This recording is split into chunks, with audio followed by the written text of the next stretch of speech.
It is now approximately 41 minutes after the time that I had originally scheduled for this. But I wanted to explain to you first my apologies. But I want you to understand something that is very important so that you understand what it is that we do. Mrs. L and I are committed, if you will, to I guess you would say, to our own mission. I know this sounds kind of corny, but I'll tell it to you. My dream, my focus, my passion, my absolute love more than anything, well, I mean, any vocational job, certainly not more than my wife, but anything is the discussion, the depiction, the description of what is going on in the world, and to bring it to you and to discuss it in a way that maybe somebody would say, oh, I understand it. I want to be a teacher. That sounds corny. It sounds, I think it sounds a little highfalutin, but it's the absolute truth. This is what we do. This is my mission. This is it. I have been doing now, it seems, for so long. And I've been doing it in terms of, well, let me change this, by the way. We're going to talk a little bit about Merrick.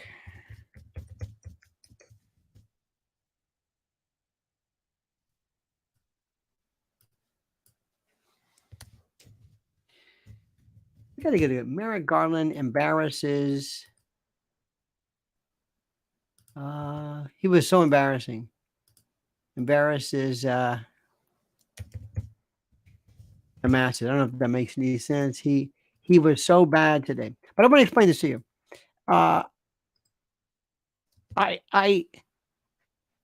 This is what I want to do full time. This is my thing. And I know that it does not fit anything that anybody else is doing because my particular take is different. It's not the same. And I recognize that, but I can only figure out how to do it my way. And I can only do it my way.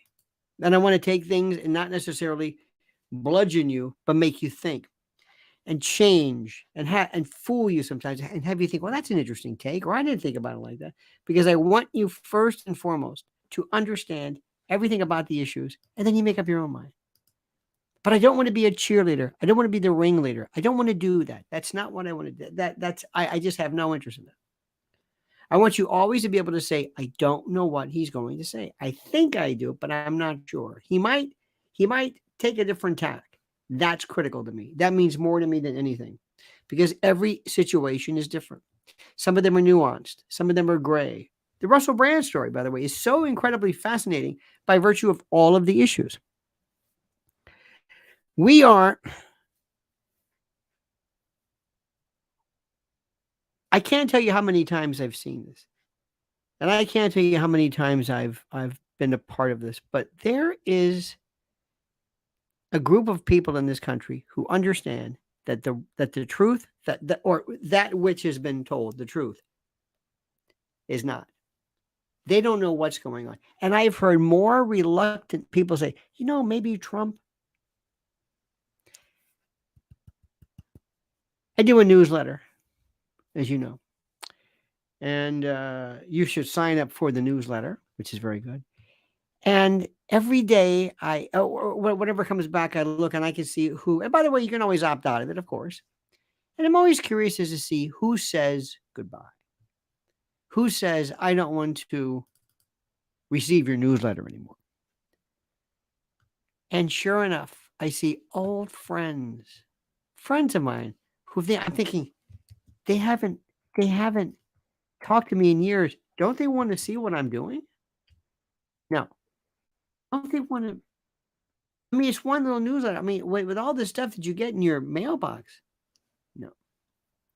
because I'm either such a disappointment to them or I'm so antithetical to their worldview. Or maybe I'm saying things that they know to be true, but they don't want me to think. I don't know. But I've accepted this. And then every now and then I'm thinking, nobody really gets this. Nobody, I am all on my own. And Mrs. L, even worse because of the whole notion of working with kids and trafficking and that sort of thing.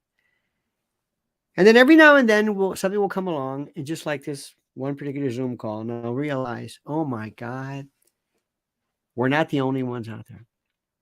We're not the only ones out there. We are. I don't know what we're going to do unless we get more people like us. How do we recruit more people? I don't know. And I know that people, when they hear me, they think this is just some Republican. This is some right winger, some MAGA, whatever. No, because I've said so much about Trump that I've told you is wrong with what he's doing, wrong with his approach. But we are at war with a group of people right now who are so horrible. If you caught any of the Merrick Garland travesty today, you have to think to yourself, dear God, how does this man sleep at night? This fellow is purportedly one of these jurists that is the creme de la creme. A man who's Harvard. He was involved in the Timothy McVeigh Oklahoma City prosecution. That's another one. We'll talk about that maybe one day. He did everything. I mean, he did chief judge of the D.C. Circuit Court. This Circuit Court. This is always the stepping stone to the bench. Scalia, the D.C. Circuit Court is it. Not the District Court, Circuit Court. And I heard this mumbling, harumphing, schizophasic, maundering prattle of nothing. I could not believe. And I thought, dear God, is anybody even seeing this? Is anybody even remotely watch? Does anybody see what I'm seeing here? Let me stop for a second, my friends. I just want to tell you something. Please, thank you for waiting. Please, I'm just going to say this very quickly. Make sure you subscribe to this. Your subscriptions mean more than anything. The numbers count. It's how people validate us. The more numbers we get, the more people believe it. They don't listen to what I'm saying, but if you have the numbers, that's it. And we have a respectable number, but we need more. And oh my God. I have always thought there's a governor or something. I don't know. There's some kind of I don't know. But anyway, please like the video, subscribe to the channel, hit that little bell. And I also want you to know that one of the reasons why and I told you this, why you're such an important group of people is that, and this is true, the one product I asked to get was, please, I've always believed in the idea of emergency food. It was one of those ones where I thought, this makes the most sense. This makes the most sense of them all. Emergency food. That's simple. And the reason why is that there was something that's going to happen, some tragedy where stores would be closed. And that's why you will need to go to preparewithlionel.com. I thought this just makes the most sense, and it does. And the number of people, their reactions, people are saying, I got it. I understand it. My eyes are wide open. I see what's happening. I see what's happening. It's true. It's incredible, my friends. Preparewithlionel.com, especially if you're starting off for the first time, $200 off a 3-month emergency food kit. It is so important. $200 off a 3-month emergency food kit. 25-year shelf life. Just go to Prepare with Lionel. I have the link here in the description and in the top of the comment section. Just go and look and have your jaw drop and think, oh my God, these people know what they're doing. This is the best offer there is. Preparewithlionel.com. Please do it. You'll be happy you did. That's all I'm going to say. All right, dear friends, let me talk to you about something. sometimes one of the most incredibly, I don't know what the word is. Sometimes one of the most incredibly important stories are kind of, sort of, maybe a little, well, a little boring. And they don't grab the interest of people. When you see Merrick Garland testifying, how do I explain that to you? How do I say, are you watching this? Do you know what's going on here? This is I was watching today and I could not believe it. I couldn't believe what I was saying. And I'm one of these people who just reacts. Sometimes they say stuff which Merrick Garland was the guy who was supposed to be the Supreme Court judge. That's what he wanted all his life. And there's a part of me, believe it or not, that always kind of looks sorry for that. You're not going to believe this, but I kind of feel sorry in a very weird way for Hillary, because Hillary wanted to be president and she never got the chance. And there's something about it as a human, even though she's a despicable person, I can compartmentalize. It's one thing you'll know. I can take somebody and say, this is what happened. This is what happened. This is what happened. Ted Bundy was this. Ted Bundy was horrible. But this is what happened to Ted Bundy when he was a kid. See what I'm saying? It's one of those I can separate. So Merrick Garland wanted to be Supreme Court. So at the end of Obama's term, right when Scalia died, it was the time to nominate him. And they were waiting for him because he was it. A good jurist, well-respected, scholarly, really devoted his life. And these guys never really, you have to, no matter how much money you think you make, you don't even come close to what you could do in private practice. Dear God, this guy with a white shoe law firm. Oh my God, but he wants to be a judge and was a judge. That's what he wanted to do. That was his calling. And a judge, some of the federal judges in particular are so unique. I'm telling you, there's something to be said for that. It's a devotion to this stuff. And I've always had great respect for judges. Well, as you recall, after Scalia died, he came along and they had something called, what was it? They called it this Biden rule or something. I don't know what but they waited and waited and waited. He was the longest appointee. 190. I forget. He was the longest appointee. This is important. Merrick Garland. Let me see. How long was he? He was the longest appointee. Let me see. Education.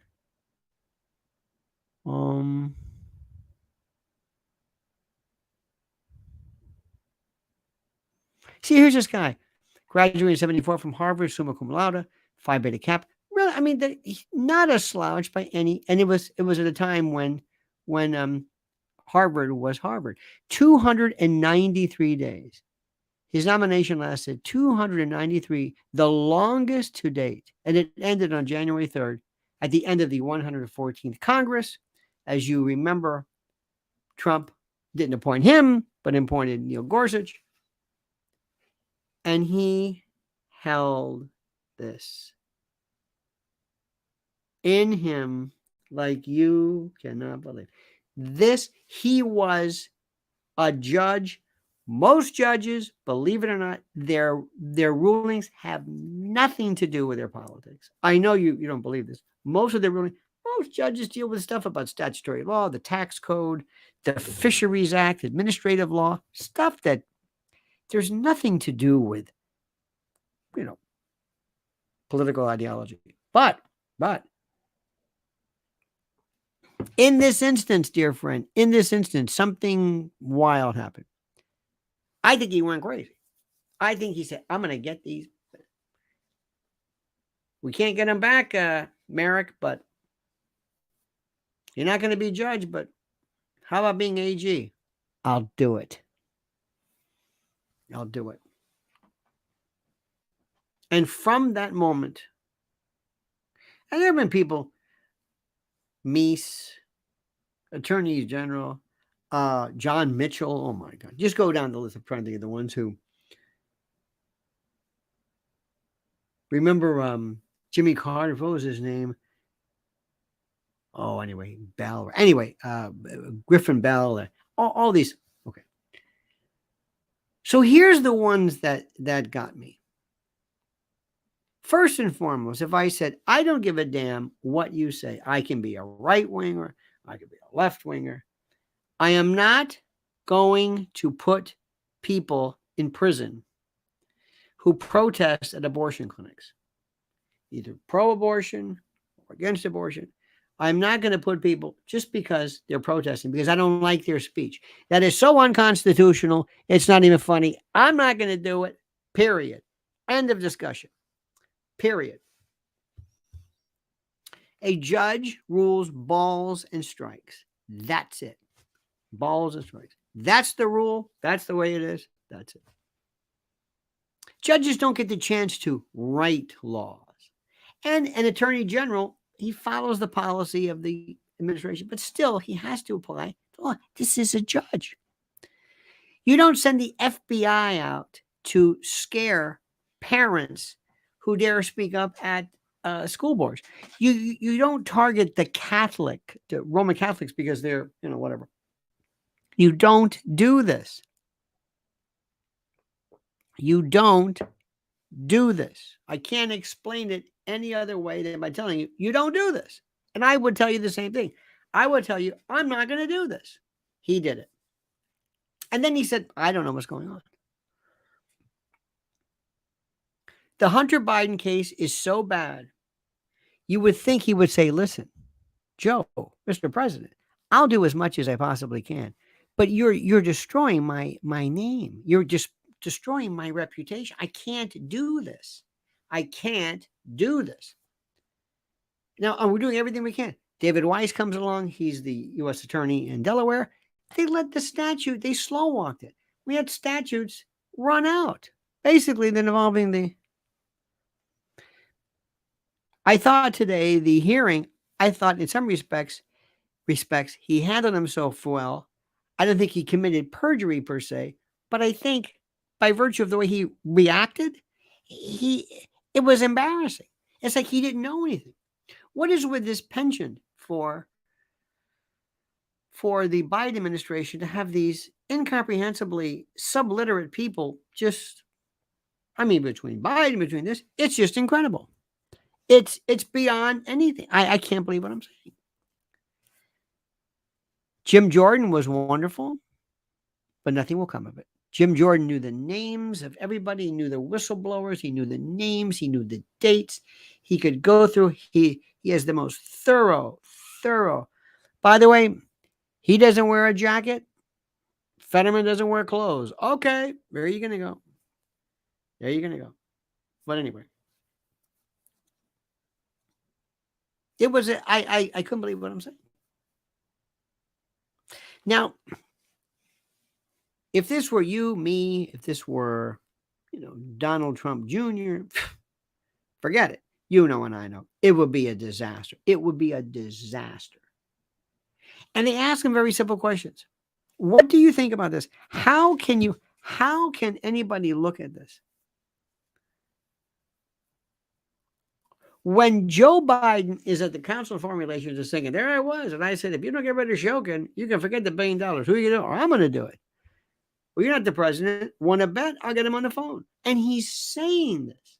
And he never thought, maybe he did at the time, maybe he said this, not knowing it would be put together in context with what was happening regarding his son, regarding Burisma. Maybe he said it saying, I'm just going to say it because I want to brag. He's a big shot. He's one of these people, he's a big shot. He wants you to know he's a big shot. You understand what I'm saying? He wants you to know he's a big shot. He's a big shot. And you're not. And he can do stuff you can't do because he's a big shot. You understand that? Did I tell you that? He's a big shot. He can do whatever he wants. The law doesn't apply to him. It doesn't apply to him. So when they're asking him, do you think this? Now this was influence peddling or the like. And very frankly, Merrick Garland can say, I am not given and have never been given the opportunity to address whether this was influence peddling. There was no criminal, there was no grand jury, there's no This is when he was vice president. I wasn't the attorney general then. I don't know. I don't know. I don't know what to tell you. That would have been all right. But for him to act like, I don't know what's going on. But Biden's laughing his ass off. He says, I can't believe this. I did. I showed them exactly what I'm doing. And he basically said, normally people would say, I'm not going to say this right because they're going to put my son, the Burisma, they're going to. Glenn Hughes says, my kid's listening too. Mrs. Lionel, she's great. Absolutely. Thank you. Your kids are listening? Good. How old are your kids, pray tell? Welcome aboard, kids. I like that. Kids. I want kids to listen. I want them to listen. I'm not going to be, I'm not profane.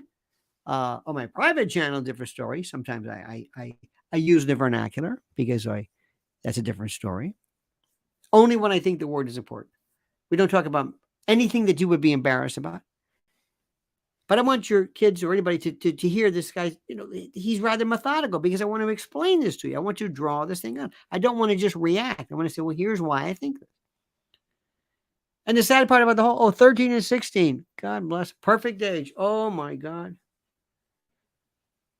13 and 16. I would say boy, girl, but that would imply pronouns, and we don't do that anymore. How critical that would be to be 13 to 16 years old.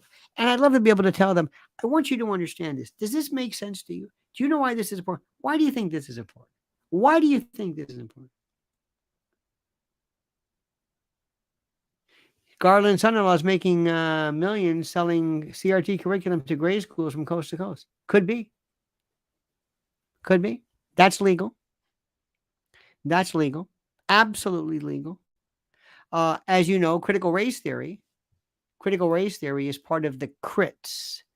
Critical race theory is a part of a movement which was started in the 70s under the auspices of critical legal studies. And critical legal studies came about at first because this was the idea that law should deal with the inequity of law, not by making legal resources available to the poor, not by trying your best to stop and prevent racism and the like, but bending over backwards and creating this thing called equity, which is just the strangest thing anybody's ever seen before. And those were called the crits, C-R-I-T-S, critical legal studies, and then later critical race theory, the 1619 Project, which basically was a kind of an exaggerated and imaginary form of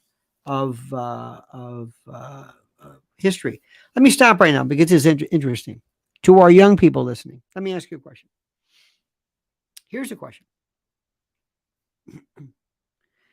When is history to be taught? And when is history to be celebrated? For example, as you know, there are many statues that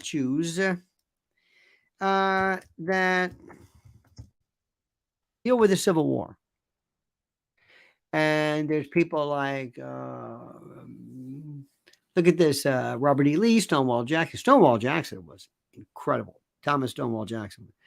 Jeb Stuart, Nathan Bedford Forrest, James Longstreet, Braxton Bragg, George Pickett, Bloody Bill Anderson.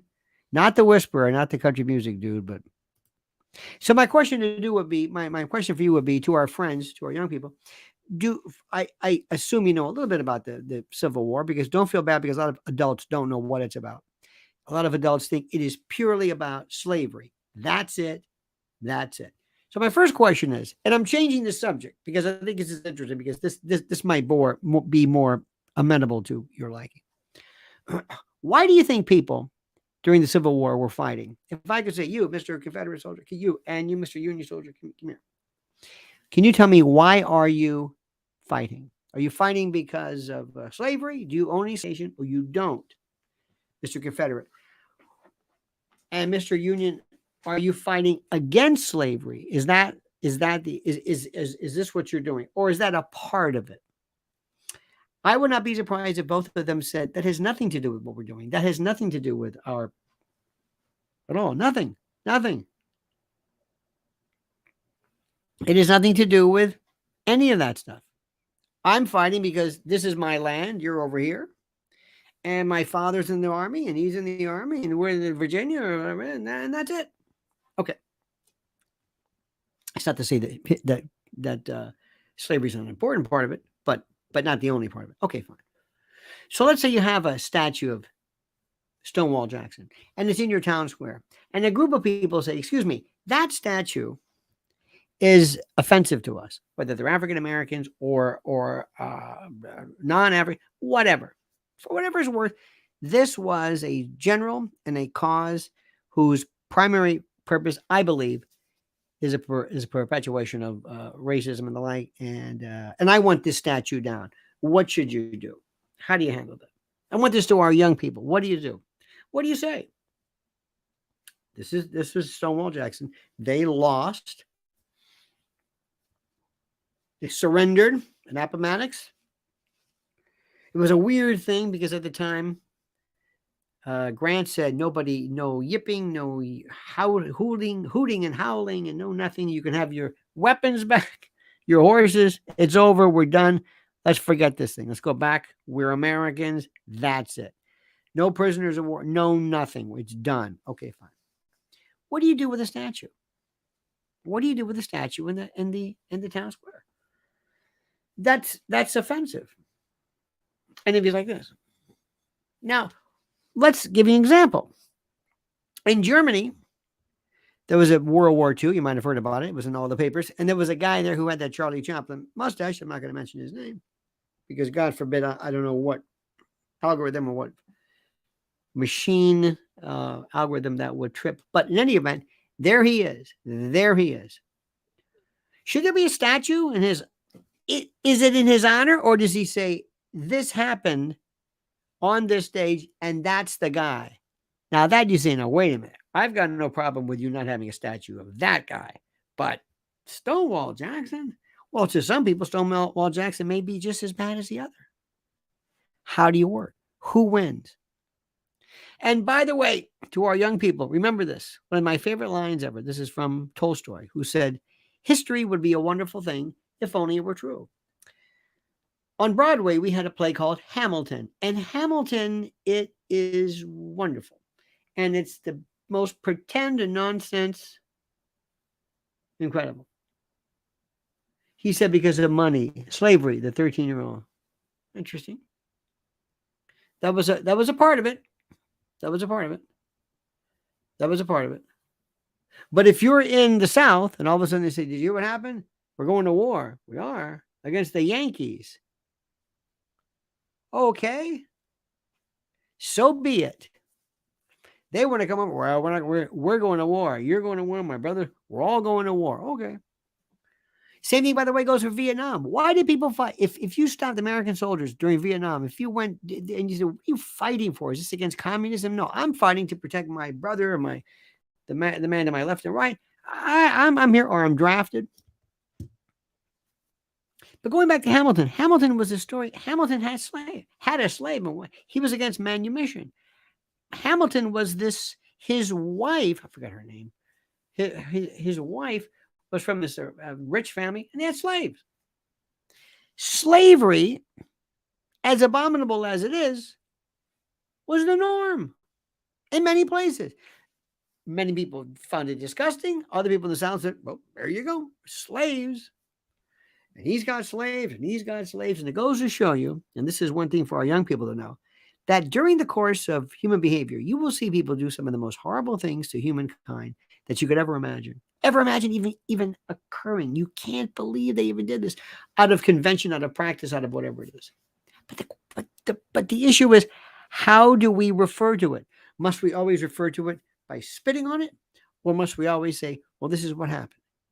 And if there's somebody who says, but I have a Southern heritage, the stars and bars, by the way, this is not the Confederate flag, it's a battle flag, but this was my Southern roots. Who remembers during the by the way, I'm glad we got from Merrick Garland to this, because this is, I think, more interesting. In the 1970s in particular, there was this movement of Southern rock. Remember this? Allman Brothers, it was Marshall Tucker, Leonard Skinner, Outlaws. I think Marshall Tucker, Allman Brothers, probably Southern Rock. And they did not necessarily convey the notion of the Confederate flag. Some did. Some Sweet Home Alabama was basically a riposte to Neil Young, Southern man. And there were a lot of people who have this thing about being in the South, being Southern. Shelby Foote. They consider the Confederate War and their forefathers and forebears and the daughters of the Confederacy, and so they consider this to be something which is noble. It was a noble cause. That's what they think. And if you said to them, but was it about slavery? They'll say, no, not for slavery. Well, that's what it was, but it was different. It's our South. It's the way we talk. It's about the way we live. But the South is segregation, not just the South. It's weird. Try to have some, and I'm from the South. And I always thought that's interesting. But I remember during the 70s, people walking around with cowboy hats, listening to Marshall Tucker and Take the Highway and all this stuff. And people would be, with the Dixie and that whole thing. And nobody gave a hoot about slavery. Nobody said, yeah, wasn't that great, the slavery. So here's my original question. What do you do with it? How do you tell somebody your recollection is one thing, is valid, yours isn't? Your recollection is considered negative. This would be one of the greatest things ever. Because right now in my city, in New York City, they want to take down a statue right there on Wall Street at the federal, whatever it is, where George Washington took the oath of office. There's a big statue right there on Wall Street. There's George Washington. They want to remove that. Some people. And there are some other cities that say, we'll take that statue. Thank you very much. They want to take pictures of Stuyvesant and Columbus. They want to remove it. And it is, I'm going to say, I believe much of it is not sincere, but some of it is. And they look at this and I'm saying, this is beyond horrible. And the whole thing, by Columbus and the syphilis and the domestic, or the indigenous people. Okay, fine. So what do you do? If you vote to remove something, does that city have the right to say, okay, take that down? Take that down. How many want to vote? We vote. Okay, we vote and take it down. Or do you say, no, we're not going to take it down? What do you mean? We're not going to take it down. Because why? Because that's history and history is valid and you're not going to take. Yeah, but this is a statue that commemorates, that honors. So what? All right. How about a statue of Emma Goldman, the anarchist? Or how about a statue of Sacco and Vanzetti? How about a statue of, why? Because they were famous. They were anarchists. But those are bad people. To you they were, but to me they're. Who gets to decide who are the good guys and bad guys of history? How does that work? And I know someday people will say they don't want any mention of Trump anywhere. They want his name removed from history books. They will say that. They don't want statues. They don't want anything of him because they love to hate Trump. So tell me, who wins, my friends? Who wins? Silver Fox says, leave it be. We're supposed to learn from history. But there is a statue of commemorating Stonewall Jackson. Doesn't seem like you're learning from history. It seems like you're lauding history. What do you do? It's a hell of a question. You're praising him. This is a guy who wanted to perpetuate the Confederacy. Does it matter why? I don't want to say this, but I had a friend of mine whose father, this was years ago, he was older than me, but his father was a German pilot, either Stuka, whatever. And he was he was in the Luftwaffe, and he was a proud German. And he said,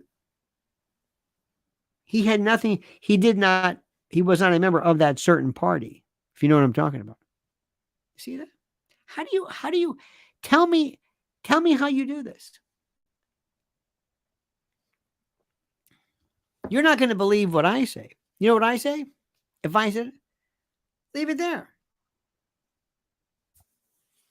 Are you honestly telling me that seeing this bothers you that much? In the South, we used to have little Confederate, by the way, that's the battle flag. And they would have that sometimes on state flags, and they would have it in whatever. And it was a reference to that particular period of time. Now, what is the difference between that and the swastika? To some people, there's no difference at all. I think there is a difference. Now, how do you explain that? Well, what's the difference between sweet and salty? You can taste it. You can tell immediately. And I can tell, just like Potter Stewart said in Jacobellis, I know it when I see it. That is a different story. That sign, that signal. And a level of people say, oh, no, that's different because you see, that was a Native American. No. Doesn't work like that. Doesn't work like that. Doesn't work like that. Now, can you see the difference? I can. Can you explain it? No. But here's the problem. Even though I don't like that, is there a right to flash it, to show it? I can understand the city saying we don't want, to have this up. But what about Skokie? What about when those folks marched? Don't they have a First Amendment right? Absolutely. So would you allow them to do it? Absolutely. But by the same token, I see, this may sound inconsistent, I see nothing with somebody else exhibiting their First Amendment right by saying we, through plebiscite, we don't want this up. We're going to take it down. We have laws about a lot of stuff. We have laws about forms of housing, homeowner associations, whether you can leave trash on your farm, blah, blah, blah, blah, blah. We have all kinds of people who are involved in this kind of behavior. Now, aside from all of this, I want the young people to understand, do you see how difficult this is? Do you see the difficulty involved in this? Do you see it? Is it not fascinating? Aren't you not fascinated by the questions, especially ones that are hard to answer? And I want our young folks to remember this. I always err on the side of the Constitution. This is my Bible. This is it. What does it say? Congress shall pass no law, and that's, of course, states as well, to abridge the free speech, freedom of expression. Do you want to do that? Yes. Unless there is compelling governmental interest, clear something that, the old yelling theater in a crowded fire. Try defining that, please. I dare you. Try defining it. Do you have a problem with what if a city decides that they want to promote the teaching of critical race theory? Any problem with that? School board adopts that? Any problem with that? Can you see anything illegal with the school board saying, okay, we'll do that? I don't prefer it. But is there anything illegal with the school board saying, we want to do that? Is there anything that's illegal with the school board asking kids what their pronouns are, or a particular curriculum as far as gender assignment, speech, teaching? Active is one thing. Physically taking children and doing things without their parents' consent in terms of dealing with them and working on them and having them change their identity actively. But one could argue, well, but they're spreading this. How do you determine what can and can't be said? How do we live in a country how long can something be brought up against you? Is there anything to statutes of limitation? We have this thing called cold cases. As you know, I hope our young people know, statutes of limitation don't apply to murder. They don't apply. You can charge somebody with murder forever. There's some due process considerations, but nonetheless, you can do this. So what they're doing now is they're taking these people, they're taking, like something with DNA on it. They're taking it, they're backing it up, they're looking at it, they're doing all kinds of doing this incredible technology where they They run the DNA, and then they go back and they look through DNA genealogy, and they say we found. Oh, and they also use databases. Interestingly enough, that people when the big craze was 123 and Me or whatever the hell it was called, this DNA stuff, they run this through GerMed and blah blah blah, and they run this through, and lo and behold, guess what? There's a match. There's a match. We don't know who it is, but this guy, this assailant, this murderer who left this, happens to match a group of people we found out in this group. And we found out from them where they're from and blah, blah, blah. And they were in Minnesota. And the people, the allele group, anyway, they go backwards and they'll find somebody and they'll say, yep, this was Cousin Jerry. That's the guy. It just so happens that Cousin Jerry, out of the two sons, we can eliminate one son, but Cousin Jerry, the one that we can't eliminate, he lives in Boca Raton. That's where the murder was. That's our guy. But we've got to catch him. So we wait. He discards something. We then run that sample against this sample, and we can nail him. The guy's 80 years old. Doesn't know what the hell you're talking about. A murder? What? Yeah, you're the murderer. Of who? He pulls a Joe Biden. He has no idea what you're talking about.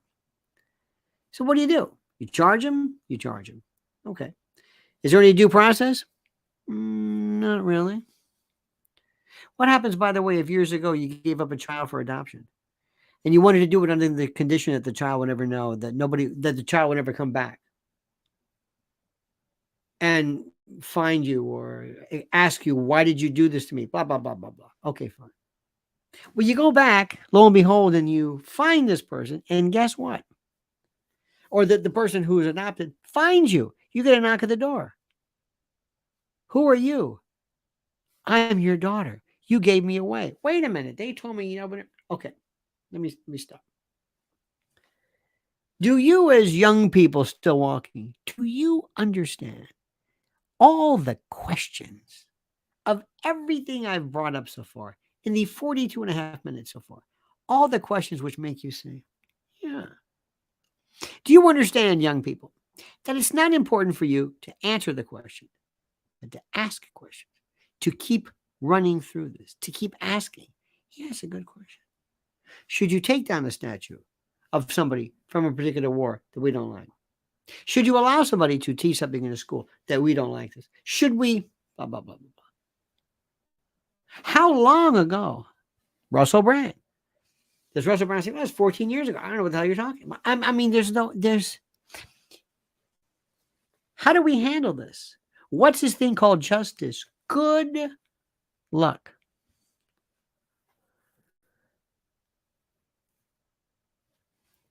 I don't have clear answers for you. I believe in the Constitution. I believe in the plebiscite. I believe in people able to vote. But I don't have. But as far as I'm concerned, this is the most important. I have such a tolerance for everything. Go ahead and put up pictures or it doesn't. A statue of somebody. For me personally, that's their right. I may despise this person. There could be a statue of Charles Manson. I don't know. By the way, I don't think Charles Manson had anything to do with those murders, but that's a different story. But my opinion doesn't rule. The question is, how much do we tolerate? How much do we put up with? What do we do? How do we balance this? I promise you, you will never see anybody on any kind of a TV show, left or right, who will ever say, yeah, but what about this? What about this? Silver Fox, by the way, says, knowing your fondness of generals, that is Curtis LeMay, where do you rank Stonewall Jackson? He was brilliant, eccentric, and Lee's right hand. Gettysburg would have been different with him. My 2 cents. As a general, he was without peer. He was at the time, remember when he was shot, he said, I've always wanted to die on a Sunday. Oh, it's incredible. He was something that I've never seen even remotely possible. He was just incredible. But to some people say he can't be incredible because he represented a side that I don't agree with. U.S. Grant was absolutely a battlefield genius. Patton, whether you like him or not. Rommel, Sun Tzu, General So, who gave us the chicken. All these great people. My personal favorite, probably American, is George Catlett Marshall, George C. Marshall. General Marshall was the Marshall Plan.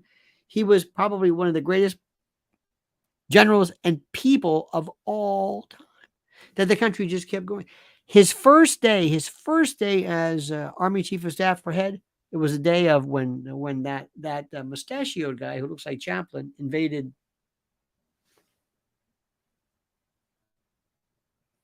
It was the beginning of World War II. We'll go back and check on that. But it was the very first day. In any event. And by the way, this is another great story. When did World War II start? When did it start? When did World War II start? 1939 to 1945. Well, some of the people would say probably not. When the Germans invaded Poland, that's the first day, September the 1st, 1939. That's the first day that George C. Marshall came on board. Now, here's something else which is very interesting, and I want our young people to understand. Who's a great general from whose behalf? Was Ho Chi Minh a great general? By the way, General Jap was incredible. Guerrilla warfare, NVA. Oh my God, he grabbed him by the belt.